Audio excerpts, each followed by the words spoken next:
Olá, bem-vindas e bem-vindos ao Compacto Podcast, um resumo de novidades, notícias e acontecimentos sobre sustentabilidade. E hoje a gente vai ter uma edição bem energia, matriz energética. A gente vai falar sobre os avanços de energias renováveis na China, que está pressionando a queda dos combustíveis fósseis ao redor do mundo. Porque os carros elétricos chineses fazem sucesso no mundo todo, menos nos Estados Unidos. 4 em cada 10 empresas no Brasil já adotam ou planejam adotar veículos elétricos nas suas frotas. E emissões de 180 empresas de petróleo, gás e cimento tornaram possíveis 55 ondas de calor, segundo estudo. Eu sou a Graziela Brum, fundadora e consultora da Compacto, uma consultoria de comunicação para empresas, organizações, com foco em impacto positivo, projetos de sustentabilidade. A gente desenvolve estratégias de comunicação para trazer mais visibilidade e voz para essas iniciativas em sustentabilidade. E vocês escutam o Compacto Podcast no Spotify e no YouTube. Então, bora para a primeira notícia. Os avanços das energias renováveis na China estão pressionando a queda dos combustíveis fósseis ao redor do mundo, segundo o relatório.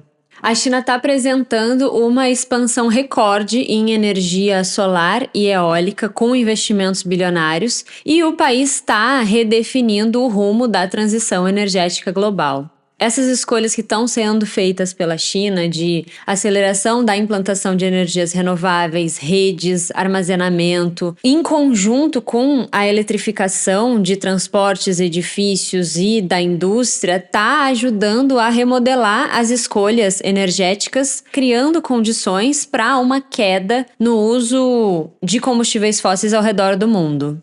Esse dado é resultado de um novo relatório elaborado pelo Ember, que é um grupo de pesquisa focado em tecnologias de energia limpa. E em 2024, a geração de eletricidade eólica e solar, vento e sol, aumentou 25% na China, em comparação com o ano anterior, 2023. No primeiro semestre desse ano de 2025, foi 27% maior do que no mesmo período de 2024 do ano anterior.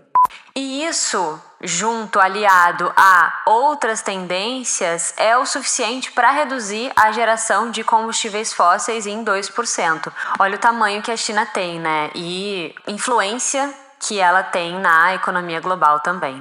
E a capacidade de geração eólica e solar da China mais do que dobrou nos últimos 3 anos. No início de 2025, a capacidade combinada dessas duas fontes ultrapassou a do carvão para o país.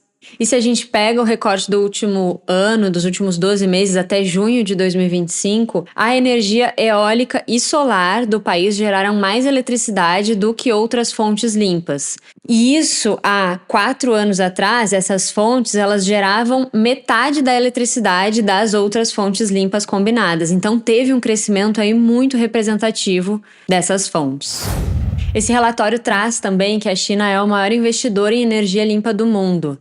Ela investiu em 2024 $625 bilhões, o que na cotação atual seria algo como 3,3 trilhões de reais e representa 31% do total global, de 2 trilhões de dólares, 11 trilhões de reais mais ou menos.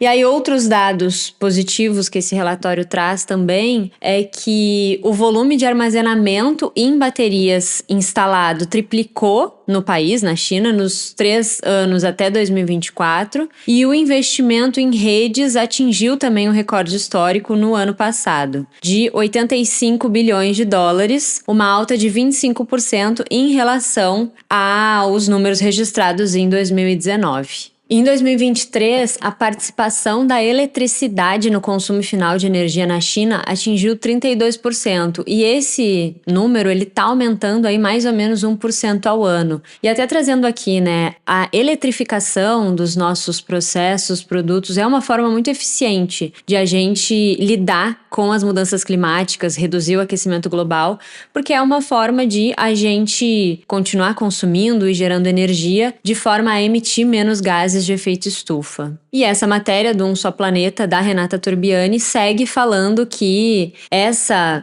fonte de energia, a eletricidade, é de longe a maior fonte em edifícios, que supre 39% da demanda total, e em 2023 passou o carvão, acabando se tornando a maior fonte de energia na indústria também, com 31% da demanda final de energia.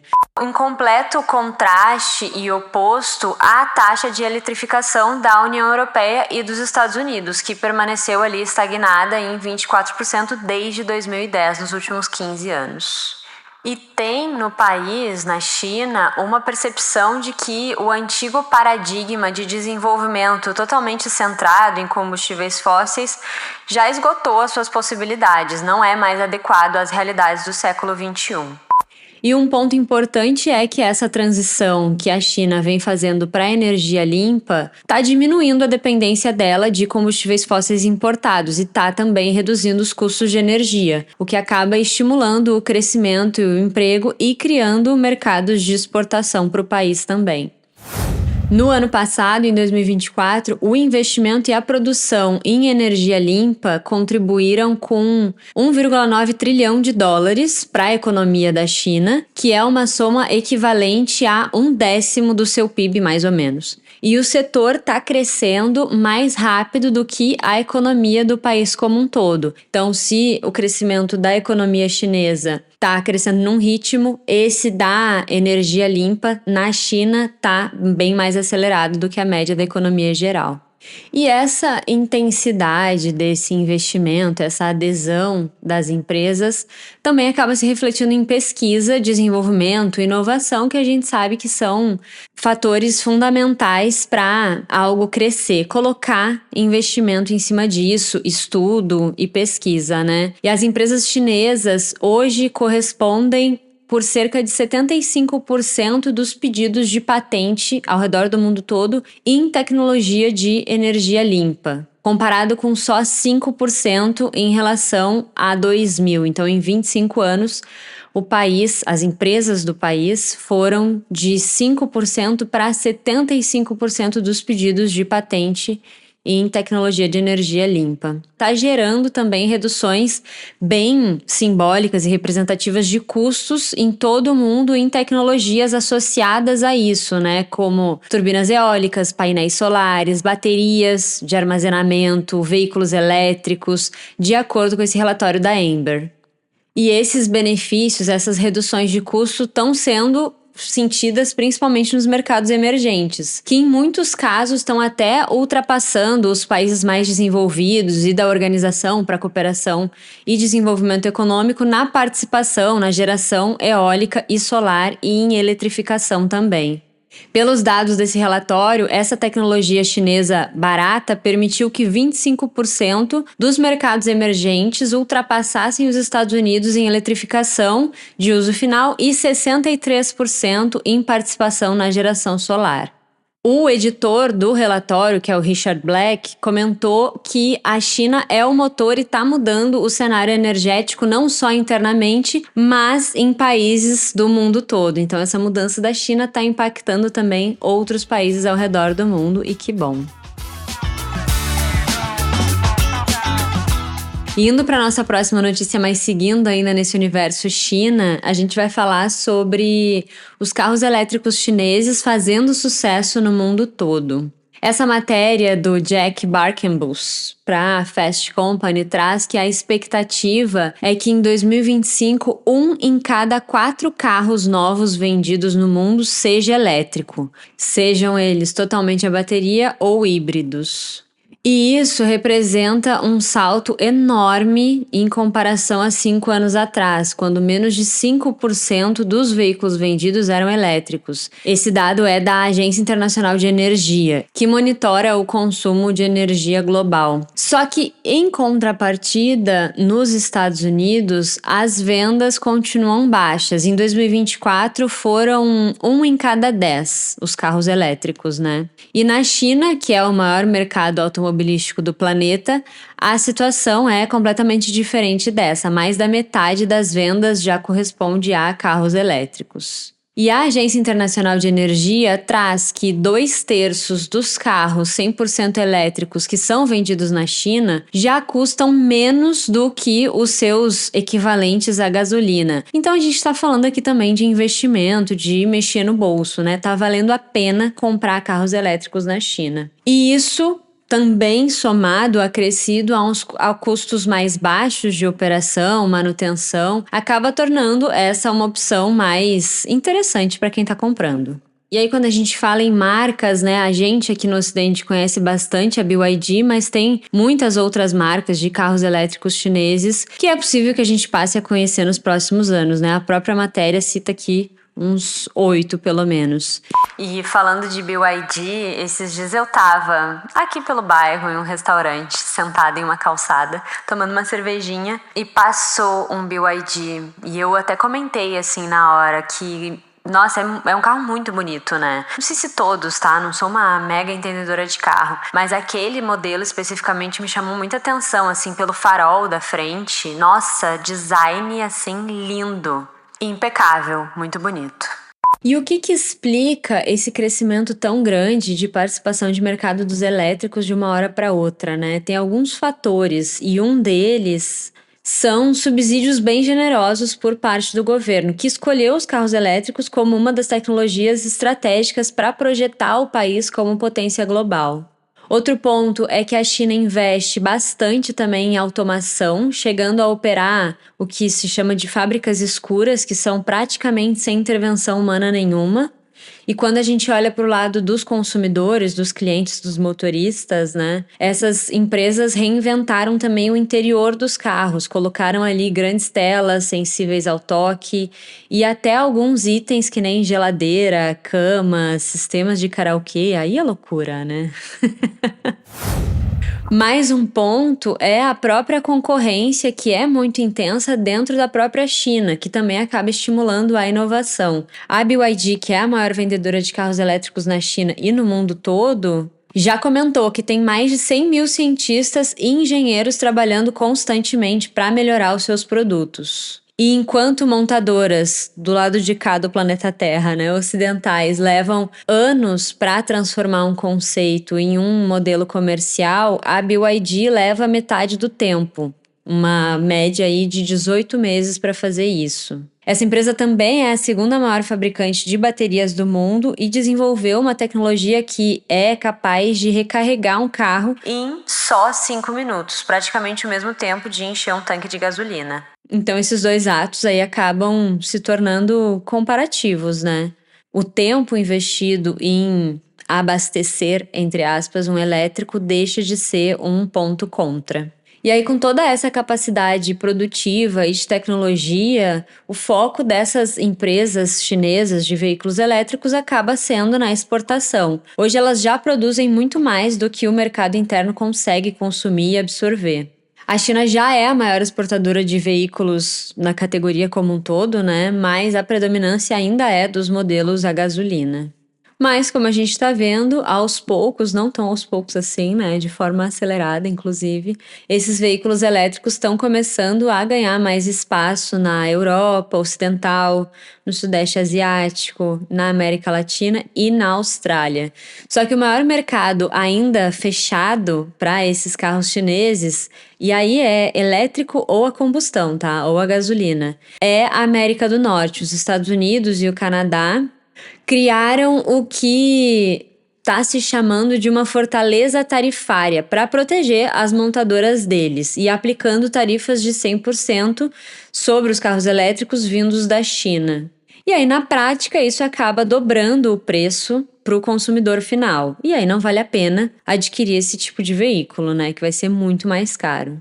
O preço de um carro médio nos Estados Unidos é de cerca de 55 mil dólares. E aí Tesla, Ford e a GM estão tentando desenvolver veículos elétricos que sejam mais acessíveis. Só que como os modelos mais caros geram margens de lucro maiores e estão protegidos pelas tarifas, o incentivo para lançar essas versões que sejam realmente mais baratas acaba sendo bem menor do que poderia ser e desestimula essas empresas a investirem energia nisso também, né? E aí, indo para a nossa próxima notícia, ainda seguindo na temática dos veículos elétricos, a gente tem pesquisa que mostra que 4 em cada 10 empresas no Brasil já adotam ou planejam adotar veículos elétricos nas suas frotas. E a motivação por trás disso é a descarbonização dessas companhias, dessas empresas. E o avanço do mercado e das novas soluções tecnológicas também reforçam a transição para uma mobilidade mais sustentável. Essa pesquisa, que foi feita pela Edenred Ticket Log, que é um grupo de mobilidade, ouviu gestores de 300 empresas e mostrou que 18% já utilizam veículos elétricos, enquanto outros, mesmo os 18%, pretendem adotar esse tipo de tecnologia nos próximos 3 anos. E aí, dentre as companhias, as empresas que já usam veículos elétricos, 60% afirmam que essa decisão foi motivada por metas de descarbonização, como a gente falou, enquanto 47% destacaram uma busca por inovação como a principal razão. E 23% dessas empresas já estabeleceram metas de expansão para o uso desse tipo de veículo nas suas frotas. E aí, entre aquelas que não têm veículos elétricos nas suas frotas, mas pretendem adotar, 69% têm a descarbonização como objetivo principal. E aí, o Bruno Barbosa, que é diretor de estratégia e mobilidade elétrica da Edenred Brasil, ele comentou que quando a gente adota tecnologias mais limpas, a gente está sim, otimizando a operação, e que bom, mas também alinhando os negócios às expectativas de descarbonização, catalisando a inovação, fortalecendo o compromisso com um futuro mais sustentável também. E os dados da Associação Brasileira do Veículo Elétrico reforçaram também essa tendência. No primeiro semestre de 2025, cerca de 100 mil veículos eletrificados, híbridos ou elétricos, foram vendidos no Brasil, o que representa um crescimento de 195% em 2 anos, que nem a gente acabou de falar.